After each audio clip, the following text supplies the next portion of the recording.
आज या अंड्याकडे बघून ना मला माझाच राग येत होता. झालं काय तेही सांगते, पण आहे ना आजपासून मी एक चॅलेंज चालू करते आणि ते चॅलेंज काय असणार आहे, आपण आहे ना 90 दिवसांमध्ये आपलं चॅनल मॉनिटाईज करण्याचा प्रयत्न करणार आहे आणि त्यातला आजचा दिवस आहे पहिला. आणि हे सगळं तुमच्या प्रेमामुळे आणि तुमच्या सपोर्टमुळे शक्य होणार आहे. आणि आशा करते की हा माझा चॅनल 90 दिवसांमध्ये मॉनिटाईज होईल. हे माझ्यासाठीच मी एक चॅलेंज घेतलेला आहे. म्हणजे ह्या चॅलेंजमुळे तरी मी रोज आहे ना व्हिडिओ अपलोड करेन आणि काहीतरी फायदा होईल मला त्याचा. त्याच्यामुळेच आज मी हे चॅलेंज घेतलं आहे. चला थोडंसं माझं रुटीन शेअर करते. आज पटकन काम आवरायचं ह्या गडबडीने ना मुलांसाठी फ्रीजमधून अंडे उकडायला टाकाय गेले आणि हा बॉक्स ना माझ्या हातातून खाली पडला. मग काय सगळे अंडी फुटली. त्याच्यामुळे मला माझाच इतका राग येत होता ना, पण काय करतात, चुका होतच असतात, माणूसच आहे. नाही करून वगैरे टाकलं आणि देवपूजा करायला घेतली. देवपूजा केली आणि बाकीची कामं आवरून घेतली. आणि संध्याकाळी ना आज मुलांना मी असं खाली खेळायला घेऊन गेले होते, कारण की आज पाणी नव्हतं. म्हणजे घरी पिण्यासाठी पाणी नव्हतं, आम्हाला जारचंच पाणी वापरावं लागतं.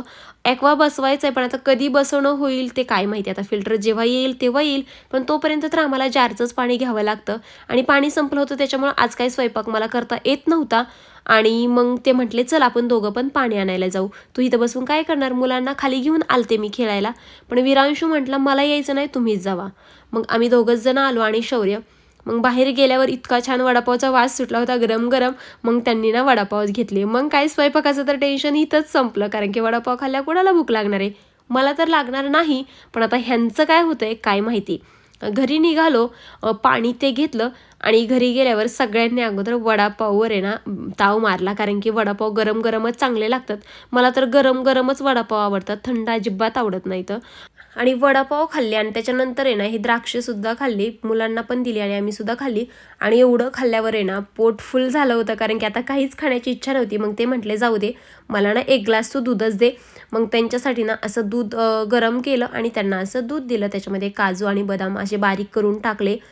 खिसायला लागले, पण ते त्या ग्लासमध्ये पडतच नव्हतं. त्याच्यामुळे मी परत प्लेट घेतली आणि प्लेटमध्ये बारीक खिसले आणि त्याच्यामध्ये टाकले.